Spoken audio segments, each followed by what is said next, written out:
Uh-oh, what's coming? Mm,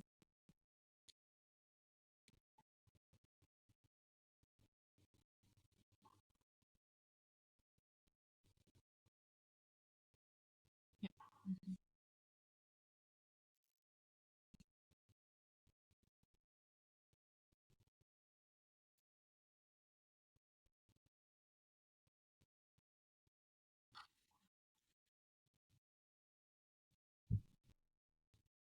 Yeah, it's like all these slides be sliding around, and you're like, not actually what sure what's going on. I guess it's like the Emperor's new AI clothes.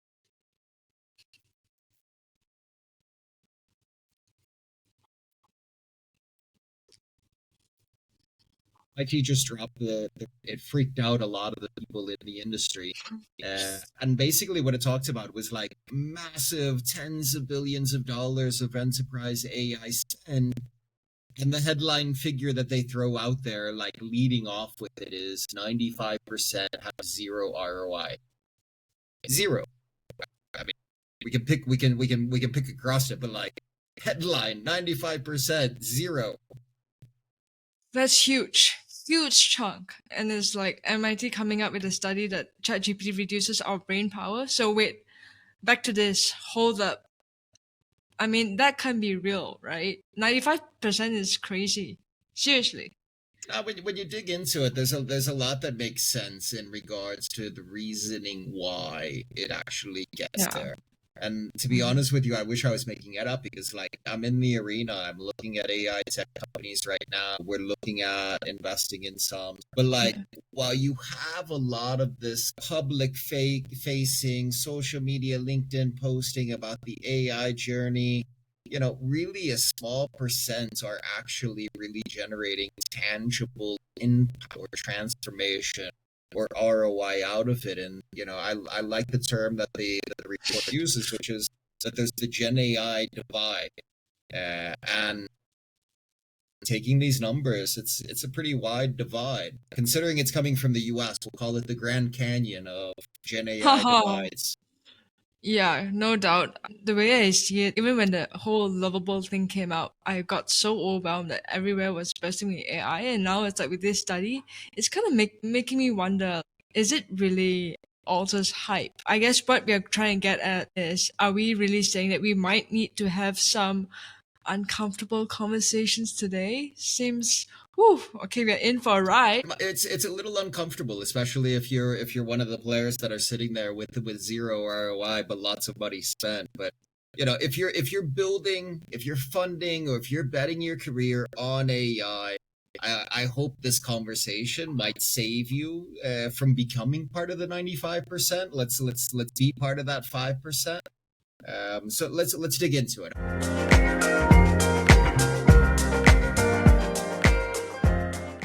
I'm Kevin. And I'm Kim Yeoh, and welcome to the Sea of Startups, where we dig into the stories that matter, not just the ones that trend, like this one. So today we're digging in as we kind of reference. We're gonna do a deep dive into the AI revolution, how it's having an identity crisis, and what the hell are we doing about it? What's with taking this report into context? Like, what do we do?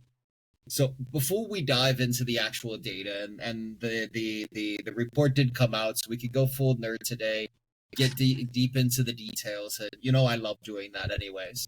But I want to talk about something a little bit more personal. How many of you that are listening right now have kind of felt that pit in your stomach when somebody asks you about, like, so how's your AI initiative going? Like the dinner party conversation that for whatever reason has become like super cliche at this point, as a bunch of C levels get around that may not actually know AI but are like, so how's your AI initiative going?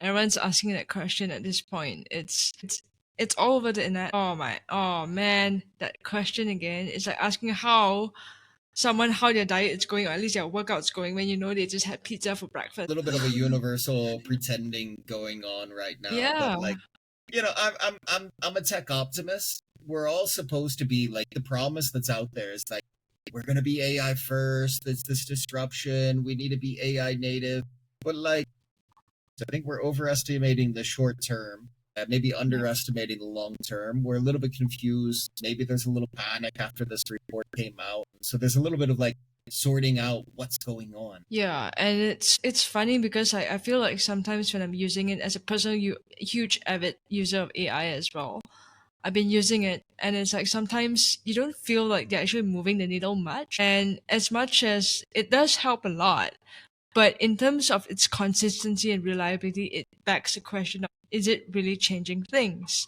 And it's normal to be confused and slightly panic. It's only human. But here's what's not okay. Companies are wasting billions and billions of dollars and years of talented people's lives because we're just too proud to admit we don't know what we're doing yet. And even JP Morgan has its own analyst program, and it's like you're robbing talented people's jobs off as well. And where is that direction? And it's unclear. Yeah, 100%. So like this MIT report, I think it came out of Project NANDA, which sits under their media lab. So it basically did this. Let's think of it as like they're doing the therapy session that we all need. Tell me what you really think. They went around, did these interviews, which was part of their methodology. And it's essentially like trying to get the people to say the quiet part out loud, which is like, we're failing. We're not failing because the technology is bad. We're failing because like the approach that most companies are taking is wrong. There's some really interesting takeaways that we can pull out of this. We can still be tech optimists. We just need to like get things straight in the way we're approaching it. Yeah, and I think again that comes down to perspective, whether we have the right view of what's working for us and what's not. And well, talk to me about that. What does wrong look like? If you unpack some of it and you go around, like there's a huge consumer case. So you have a lot of these people that are sitting at these enterprises. And I can't remember the exact figure that came out of it, but like 80% have like experimented with the generic tools out there, which would be like your ChatGPT, maybe they've got Copilot. But like when you look beyond and start getting into like the specialized tools, really a much smaller, cut that in half, have actually deployed it. So we're trying, which makes sense. We have this evolutionary aspect of tech adoption, which is starting in the consumer side and migrating over to the enterprise side. But we're still early innings in this game. And so like we've got a long way to go. Then again, long way to go, but we're not dancing yet. Like the dance floor is still warming up with like when you're at a party and there's a dance floor and there's just one or two people having the guts to show up, that kind of thing. It seems to me like it's that way. Yeah, I don't know whether or not this reference will land with anybody, but there's an old movie called Rockberry where the people are just like standing by the wall with their drinks, nodding their head. Your comment on dancing just kind of made me think of that. But like it's true because like you got a lot of folks out there that are just kind of like watching the game and trying to figure out like how do I get out there and start being part of all of this. And then you got the folks that are actually out on the dance floor that are like, am I doing this right? Meanwhile, you've got like a couple of people that look like superstars that should be on some sort of like program, ball dance, whatever, that are actually doing it right. And they're dancing like nobody's watching, to extend the analogy. But like there's a bit to unpack in regards to like where we need to navigate towards and what the insights out of this report should end up meaning towards.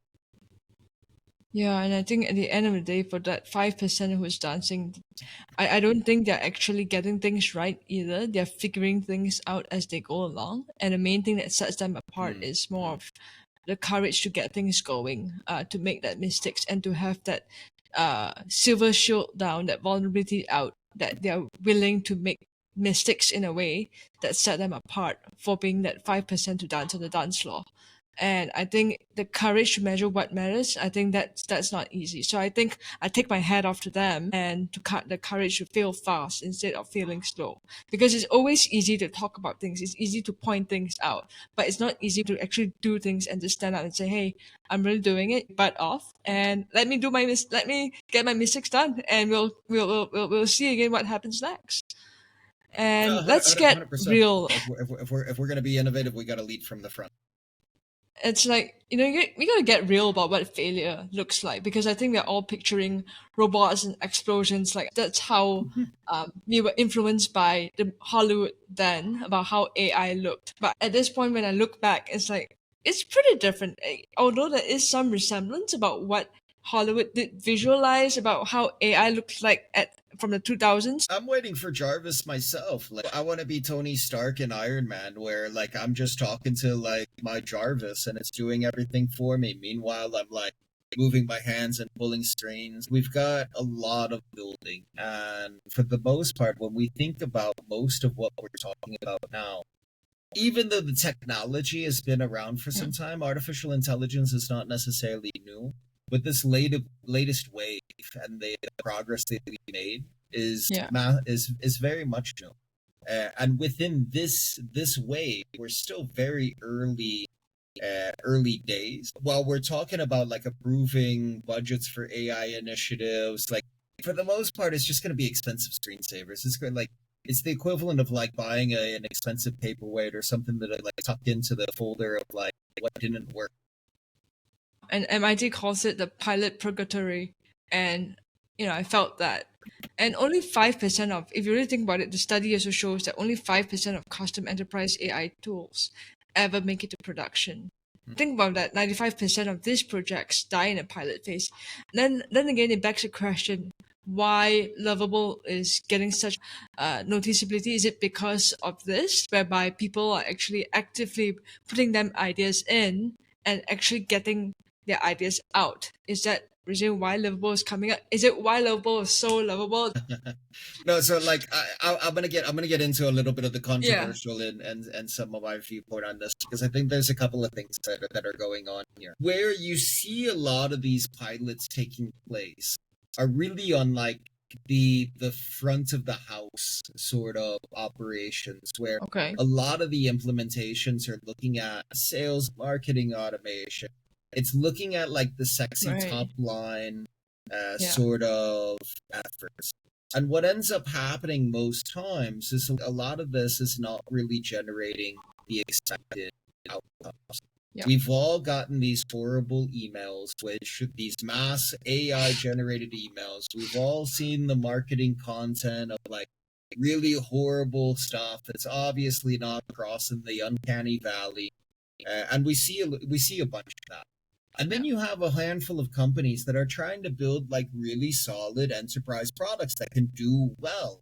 Some of them are in those like sexy top line areas, but a lot of like the real ROI sits on the back office side. And we don't really see a lot of adoption on those levels. Um, the other aspect is we talk about the workflows. And so when you look at one of the things that this report highlighted as well, was that even when you have a vertical AI solution purpose built for a company, maybe it's an in-house project, maybe it's a third party, but people have a tendency of still reverting back to these generic tools because it's a habit, it's familiarity, and likely there's a falling apart in regards to the way that these purpose-built ones are actually integrating with the workflows, the way they're intuitively designed. So it's not really a technology problem per se because they're using it somewhere. Mhm. It's a matter, to me, So it's it's a a lot of people. like product design for the enterprise software builders or for the in-house projects. Right. So again, is what you said earlier. It's very much front based rather than back end. That's why we have these issues of back end not being able to connect to the front end. That could be also a people problem again, because why I'm saying that is like all these technology solutions are built by people, right? And they focus so much on the front end that the back end loses out. But ultimately, if you really drill down to it, it's still a people problem. It's a trust problem. It's a this doesn't fit how I actually work. The fact that people use so much of AI and yet they still go back to the vertical purpose built systems says a lot. Break it down for us. Like, how does that? Why is that biggest issue? Yeah, so like one of the examples that they throw out into the report, and they didn't say what company or what software they were using, but they referenced a law firm that instead of using the actual the design product for legal services, and there's a few out there, like the most recognizable name brand is Harvey, but like who knows which one they were talking about? Maybe it was an in-house built one. But it referenced that like the people that they spoke to apparently are still going over to ChatGPT and querying there. You don't have the trust factor because it's not purpose built, it's not ring fenced on the data set. So you have a little bit of proneness to error that is there. Yeah. And so like it draws the question that like people in existing processes are still getting in the way. The explosion of the generic tools like ChatGPT and these, they've already started developing habits out of the individuals that when they're in their workplace, they're reverting back to the familiar and querying Mm. in these places as opposed to in the tools. So there's it's not it's really just kind of a first wave problem in my viewpoint, and it's also a Mhm. product design issue that the products need to become more intuitive and they need to be built Yeah. more into the workflow to where it's harder for you to go outside the system to ask at ChatGPT instead of just sitting inside of your existing workflow, your existing systems, your existing windows, etc. So there's like this integration piece that goes along with it. Like you can't just have these standalone tools and Yeah. think that they're going to end up breaking out this other habits. You have to kind of integrate further within the workflows of the users in order to be successful. So in essence, is trying to back it up with stronger, more robust back end to make sure that it's a wholesome experience as one user uses it, not just the front end, like what we face with ChatGPT nowadays of hallucination problems. At least they're able to churn out like from the black box that about how the users use it so that there's some reliability and consistency in the results that meet to a certain extent the user's expectations, not like you put in something and then you get a total different answer and it gets frustrating, and especially when you have the expectation of it trying to smoothen or streamline your workflow and instead you're not getting what you want. I don't have any live analogy for this, but anyway, but that sounds exhausting for everyone involved, really. Yeah, yeah. I mean, there's that trust factor involved there in regards to like, can you really rely upon it in order to produce what you actually need? And so that's an area that we need to overcome from a product design standpoint, from the aspect in regards to how it's being implemented, and we also need to like a lot of the implementations that they've been talking about. So there's a couple of additional points that I think are useful to highlight out of this, which is the in-house build versus the third-party tools. And Yeah. one of the things that the report highlighted is that a lot of companies are trying to go it alone and build their own internal tools. That has a Yeah. significantly higher failure rate than if they just bought a third party tool. And it's the same as when we saw like the early iterations of software as a service. A Yeah. lot of companies were trying to do these Frankenstein's monsters of assembling their own patch together, here's what we specifically need sort of creations. And Yeah. oftentimes it just didn't work for a multitude of reasons that we can dig into if we want. But it failed then. Taking the same approach now of trying to go it alone and build it yourself, there's the difference between specialization, scaled problems, non-scale problems. There's instances where it will make sense for Yeah. companies to build in-house. But for the most part, a lot of the different, because we're not Mhm. all the way there in later waves of AI where maybe it will change. But at the present moment, a lot of companies need to switch up their manner and start thinking about third-party tools because the success rate there is significantly higher. So that's the one thing. The second thing is coming back to this front versus back. A lot of the intention oftentimes when you're talking about initiatives, it's very top line focused. But Yeah. what is AI really good at? It's Yeah. efficiency, it's productivity, it's doing more with less, it's automations, it's making us move faster than we did before. And Yeah. so, sure, it may make sense to really look at the top line, revenue generation, sales, marketing, etc. But when we think of efficiency, productivity, all of that, that's automate my back office. Yeah. Maybe I can cut my accounting department in half. Mm. Maybe my supply chain management team can get cut in half. Maybe my warehouse ops team can get cut in half. Maybe this team, maybe that team. A lot of these areas in which I can equip and better tool my teams and start integrating and changing some of the workflows. There's a lot there that companies presently aren't putting enough attention on. That is one of the areas where the report highlighted is that's an area where there's a lot of ROI potential, but not a lot of these pilot projects are really going after present.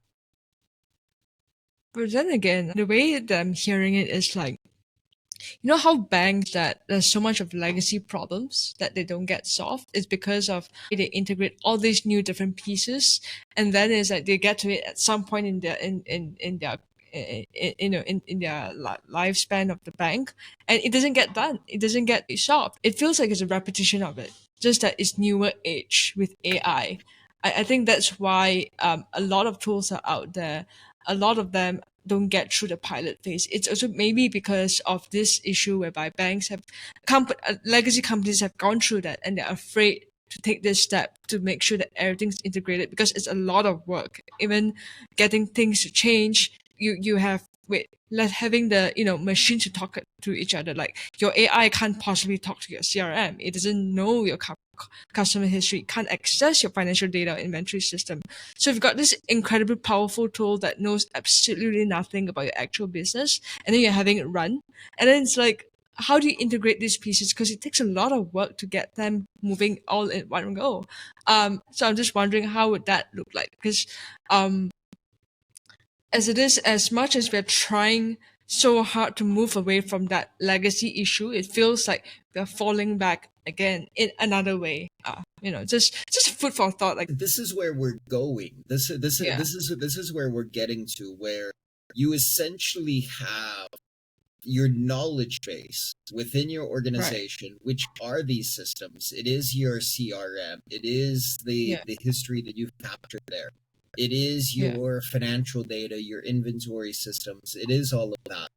If you think about from an AI perspective, mm-hmm, when the OpenAI, ChatGPT, these sort of models, they're basically crawling the web and digesting all of this outside information to where you can essentially query it and yeah, get answers, get feedback, get basically this nice conversation going. There's a lot yeah, of ability in order for us to start implementing AI systems that can do the same yeah, instead of crawling the web for public data. There's mm, companies out there that are starting to ring fence these, focusing in specifically on internal company knowledge base. Link up your Slack conversations, link up your CRM. There's AI first CRM systems that are out there right now. We're piloting one ourselves. It's coming. Uh, there's still a lot of sensitivity around it, especially for bigger companies, because they yeah, are worried about the data. Is it training your models? I don't want my data ending up out there. But I do think that we're going to start seeing a lot of interesting innovations. But these are the areas where not enough attention in these mm, pilots has it really been driven at, is mm, going after these areas where your operations mm, teams, yes, your sales teams. I mean, if you can get quick call sheets on your upcoming meetings generated by AI, sent to your device while you're in transit to go meet a client, gives you the data digest out of your CRM. These are all cool things that can end up improving. I mean, you may not see tangible ROI at the beginning. Where you do see quicker is when you start thinking of AI agents, AI implementations, AI automation.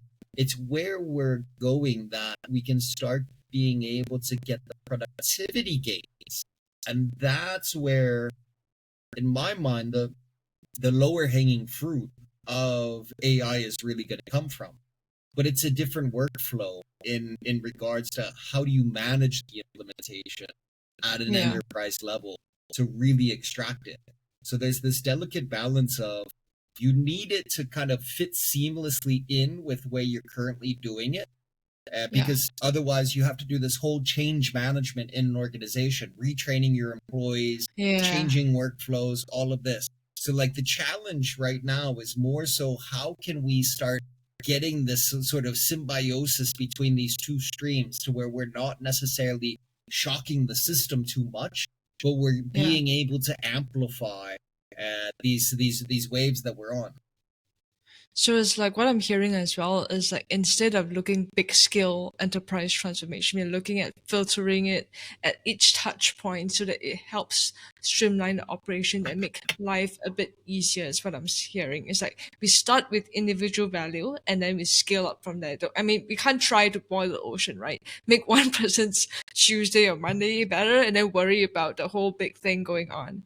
And and what about for leaders who are panicking about security risk, because as it is like when we look at from an individual standpoint, is like they are already proving demand, right? Like what you're saying, they're showing that why AI actually helps instead of hinders.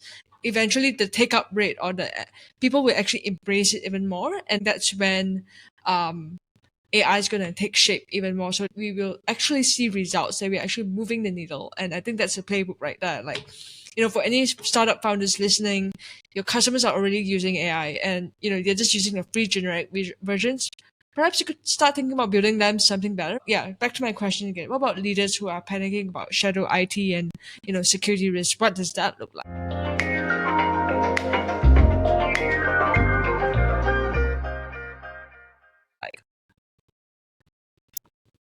Yeah, so I mean, the security risk is obviously an issue. Yeah, A lot of companies are operating off of sensitive private information. They don't want their employees going on to a public LLM and typing it into something that where it's getting trained off of every single prompt. There's a lot more solutions. This is one of the reasons why companies are doing these pilots and why they're trying to implement solutions specific to their enterprise, because they're ring fenced to where the data that's going into them are not training outside models. They don't want that mm, leakage. They don't want the security risks that could potentially come from that as well. That is an issue, and that's going to continue to be an issue as long as we have this adoption uh, yeah. challenge in regards to are people using outside generic models instead of the ones that the companies are trying to adopt and integrate in with the organization. Right, right. And to a certain extent, if you draw parallels between Southeast Asia and the West, like Southeast Asia, I think we do have that cultural willingness to experiment, and this is a massive advantage. Whereas Western companies are forming AI ethics committees where if we all right, so enough about the 95%. Let's talk about the 5% who are absolutely crushing it because they exist and they're making millions and they're doing things the rest of us can learn from. So what do they look like? I mean, first off, they're not looking at it as just like some sort of magic bullet that is automatically gonna magically end up creating ROI. What they're doing is they're treating it like it is. It's a powerful tool that requires an actual strategic approach. It requires Yeah, integration into the organization, which means that there's adoption, etc., and requires ongoing optimization. It's not a one-time, here you go, now we're done. It requires yeah. ongoing optimization. And what would be the examples be? When you look at the ones that are really building off of it, first off, a lot of the ones that I see that are most successful are really the smaller companies because they're at the benefit they don't have the hierarchy, the process, the rigidness in order to be able to adopt and move forward.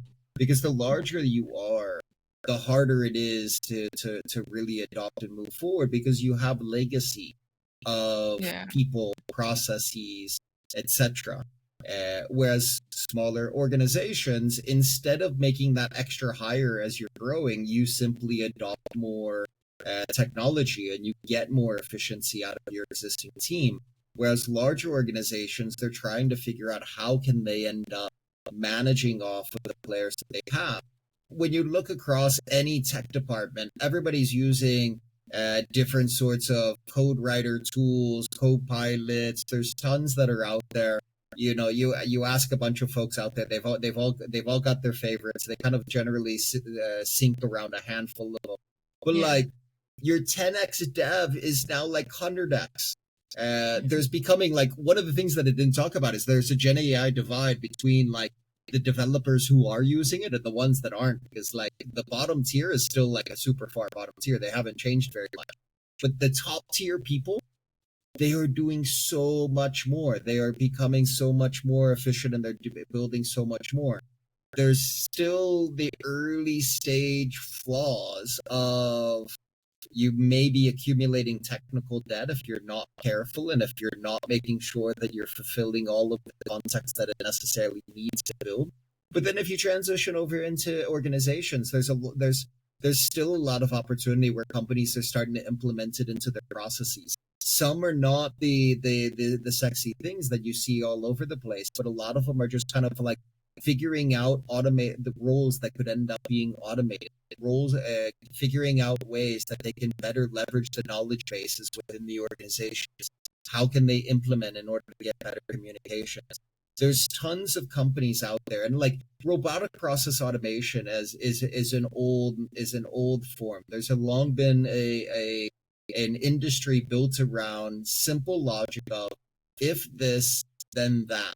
If I get an inbound email that comes into this email account, then send it over to this CRM pipeline and put them on this email campaign, for example.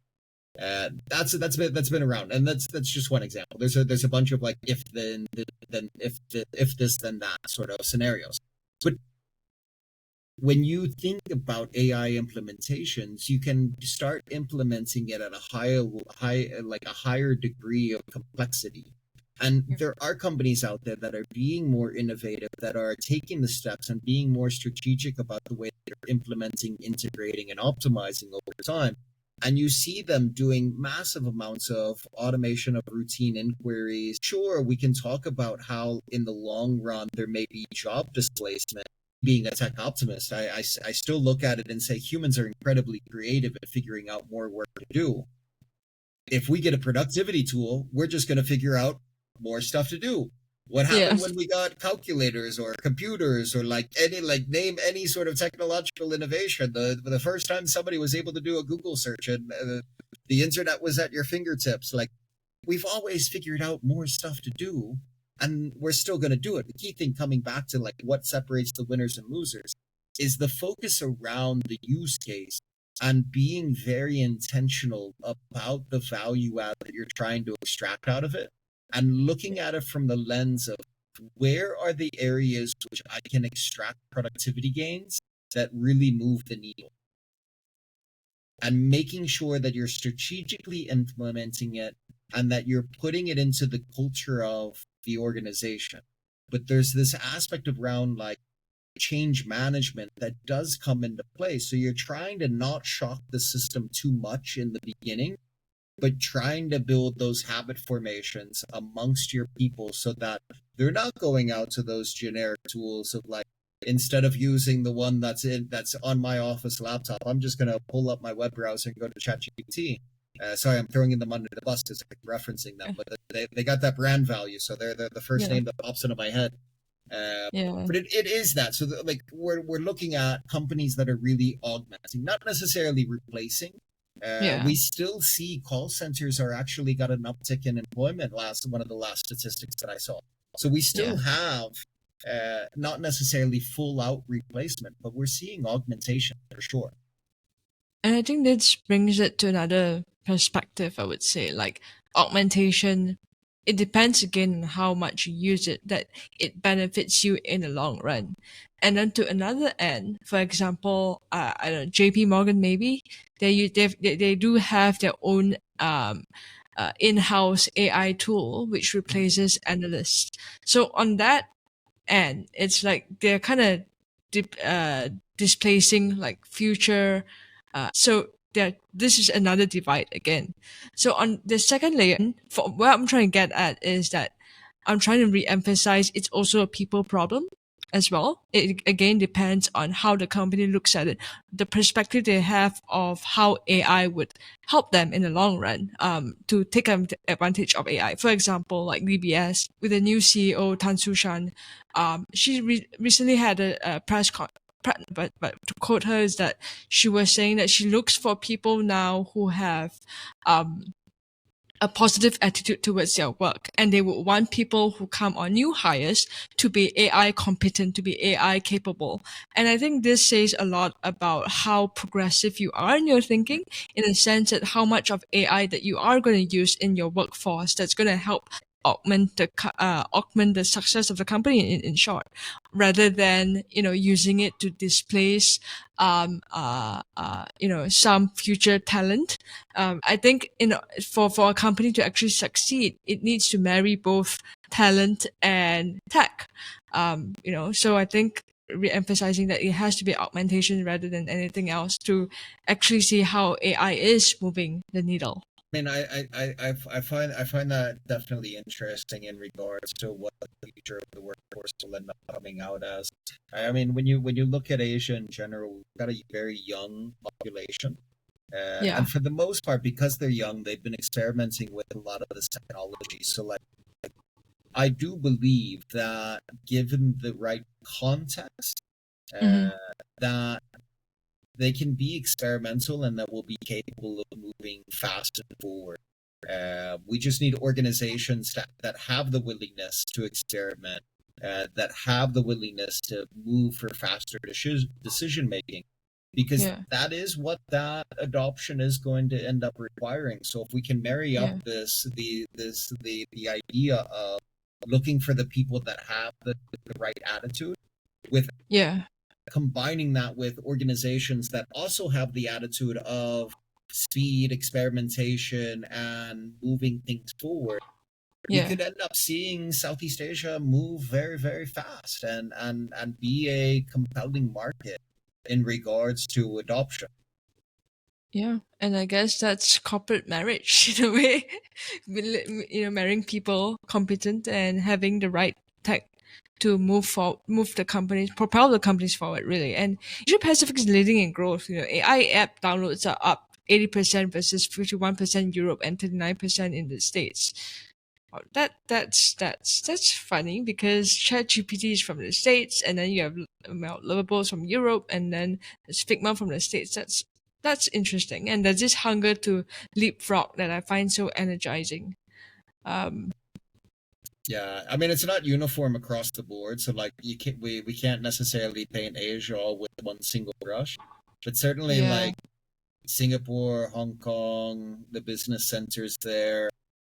When you start thinking about the rest of Southeast Asia, Indonesia, Thailand, Malaysia, also like Philippines, young populations. Well, maybe Malaysia and Thailand are a little bit on the older side, but generally young populations that are eager, that are experimental. Um, Offsetting that with Japan, which has a phenomenal deep tech sector. So like yeah, there's some phenomenal innovations coming out of there. Corporate yeah, culture is not well known for being flexible or fast yeah, moving. So there's a bit yeah, of a bureaucracy challenge that could end up happening there. But actually, they do tons of pilots. Like it's not well publicized. So actually, there's a lot of interesting stuff happening in that market as well. and they're just quietly building, and then on the other end of Asia as well, China is just China as usual operating its MO is that it operates in a completely different universe. National AI initiatives, massive investments, companies like Baidu or Alibaba embedding AI into everything. It's like watching the future happen and fast forward. Like, you remember how when COVID happened, China built like a hospital in like 3 to 5 days. I think that's the scale that you're looking at as well. And China's is a different species compared to you know, to everyone else. It's like how in our last episode when Chi said how the experience in Huawei is just so different compared to the other companies as well. So again, that's another level of AI adoption, I guess. Yeah, completely different. Yeah, yeah. It's going into the future. Yeah, and okay, so time for some tough love. If you're building an AI startup right now, what should you focus on? I mean, when I look at it and kind of marrying this up with my takeaways from the MIT report as well, Yeah. um, we really need to boil it down to specificity. You need to be able to focus on what are you really trying to accomplish. We Yeah. need that sort of narrow focus because the challenge in my mind is that a lot of things out there are too broad and they're not able to deliver because they're trying to do too many things at once and it's not delivering on the ROI. So if you're building right now, get Mm-hmm. specific and narrow down your focus. The second aspect is looking at the stickiness. This is the habit formation so that you don't want somebody transitioning off of whatever you build, going over to some generic tool because they're accustomed to doing it. You want to be able to get that habit formation. And the habit formation is going to happen if you have intuitive design. And so you need to think more in regards to not just like the functional aspect of it, but you need to understand the form factor of how it fits in with the workflows of the individual, the behavior of the individual, the knowledge and intuitive understanding of the individual that is going to be using it. And then Mm-hmm. lastly, which is somewhat related to the specificity, we need to have measurable value for what you're actually trying to accomplish. We need to be able to draw a straight line, or at least a relatively straight line, from if you implement this, it will lead to this result. And that Mm. result either needs to be saving money, lowering costs, or you need to be increasing revenue. And ideally, if you can do both of those at the same time, that's the measurable value. I increased your revenue while decreasing your costs. But a lot of the things, as I said, the maybe perhaps non-sexy that can be big ROI drivers are those back office functions. They're the operations teams, the different departments of operations. Say you can if you can end up shaving off percentage points of operations budget, start being able to replace all of that. There's massive ROI. So specificity, stickiness, and measurable value. And that's really great input. And what about VC listeners, and how do they evaluate AI startups differently?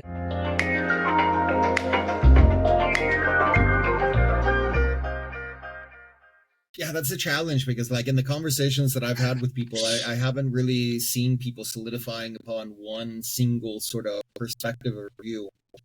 You've got a lot of folks out there that are just kind of like sitting on the sidelines, waiting and seeing Yeah. because Yeah. they've seen kind of the flood of money that's going into it, and they're scared that they're going to be caught in another momentum chasing hype bubble, Mm-hmm.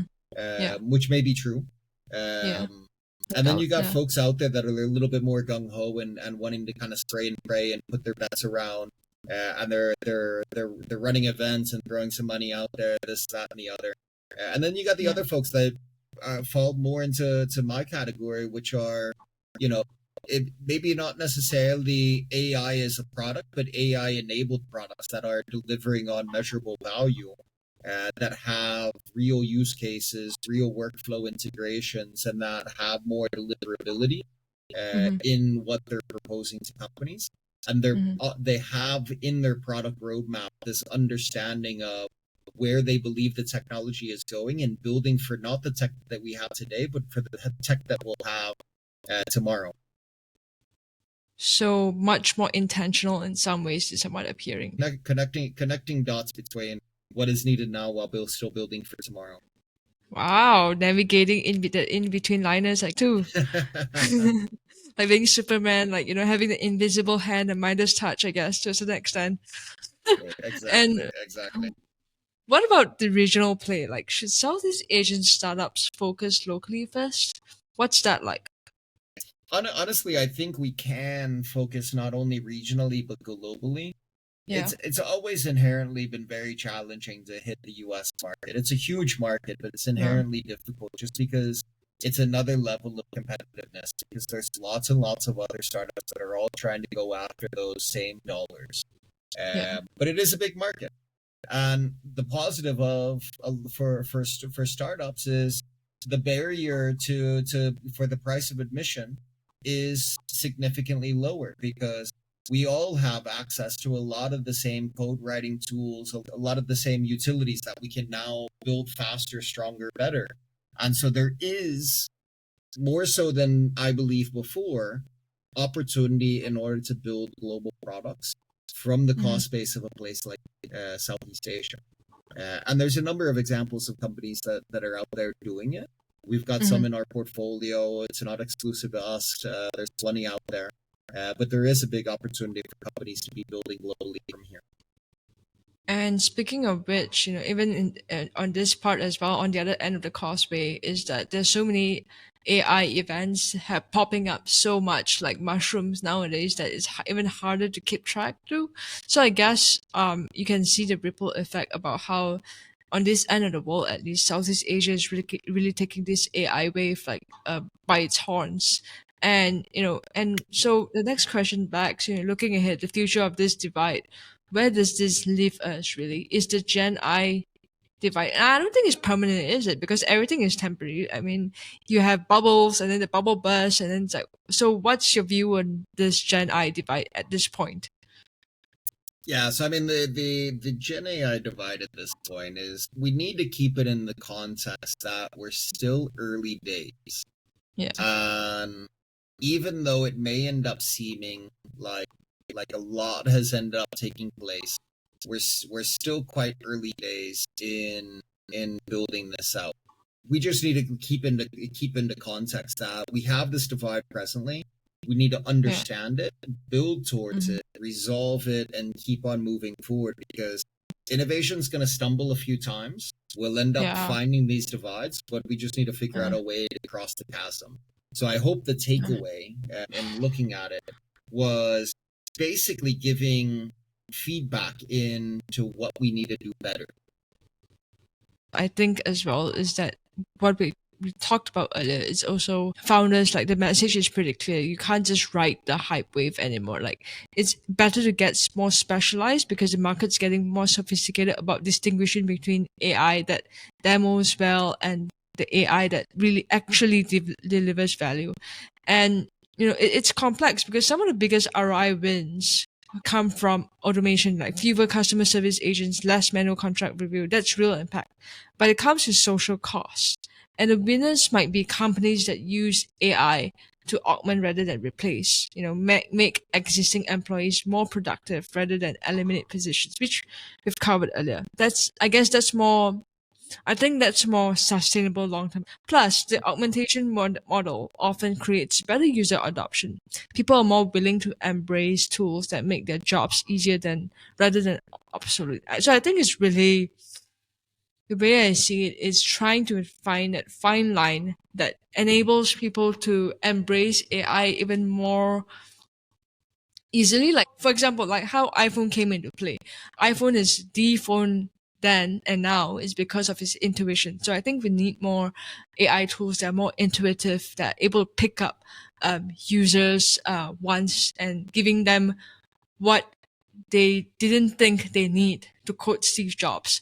So I think that would enable the AI adoption, even quicken the AI adoption. Okay, so let's wrap this up. If someone's driving home from this episode, what should they remember?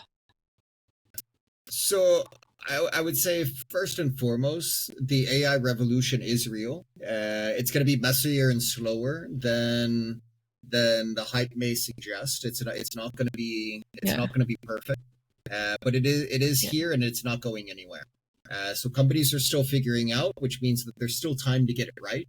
And we're early innings, so we haven't even really scratched the surface. We're not done yet. So if anyone's like tinkering with an idea, now is the time. And I think that's the best part about being in this sector is like everything is always moving, and it feels like we're always learning, and it feels like we are always scratching the surface. And I think, the second one is focus on value over flash. Again, it doesn't apply to just business, it applies to people as well. You want someone who has more substance, and rather than just being flashy or just on the surface level, because you can't get deep with them. And the next winners will be those who solve real problems with measurable impact. Again, substance, not those with the coolest demos. Exactly. And then we need to overcome the learning gaps, which is going to end up being a big opportunity. And it's one aspect of it is just making the tools smarter to where they're able to absorb the knowledge base of organizations. But it's also the learning gap on the adoption from the individual users of being able to get it integrated into their workflows and overcoming that kind of alteration. So there's the learning curve on both the technology side that's being implemented as well as on the user side.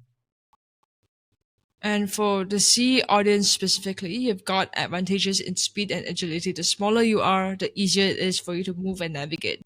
Like use them. While bigger companies are stuck in community hell, you can be deploying and learning as you go.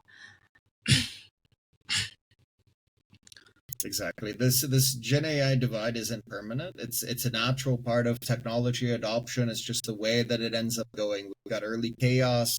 We'll get a little bit of consolidation. We'll see what works. We see what doesn't, and then we just keep on moving from chaos phase into the development phase. We'll see new companies emerge out of it, and ultimately we'll start seeing real, tangible ROI.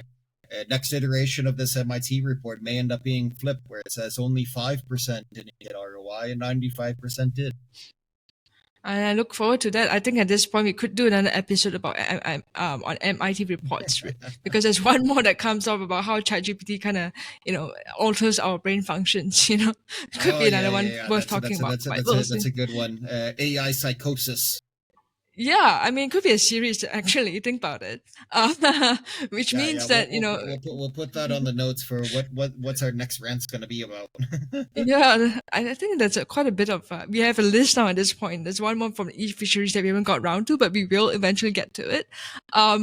Coming back to this, which means that this might actually be the best time to build in AI. Less noise, clearer signal, more focus on fundamentals, just like the stock market, or at least the equity stock market. Exactly. Easy money is gone, but the real money is just getting started. And that's a wrap on this episode of the Sea of Startups. As always, we want to hear from you. Are you seeing the GenAI divide in your organization? Or are you part of the 5% success stories or still stuck in that pilot purgatory? Yeah. All right. So please do hit us up on social media or email us. And if you're building something in the AI space, we'd love to hear about it, especially if you think you cracked the code on the learning gap or any of the problems that we've been talking about in today's episode. There's so many gaps. I hope at least you crack one of them, at least one solved rather than the big enterprise transformation kind of thing. Anyway, subscribe wherever you get your podcast. Leave us a review if this was helpful. And we'll see you next when we dive into the next episode, the next episode. And again, something worth putting out there, all these are just strictly our opinions and nothing else. Just putting out that so that people, like the companies that we mentioned, don't come at us just for safety reasons for us. Yeah. This is all commentary. No intention of causing harm. Anyways, until next time, keep building, keep learning, and maybe, just maybe, keep your AI experiments away from LinkedIn until they're actually working. Yeah, savage but fair. See you next time, guys. Peace out. There we go.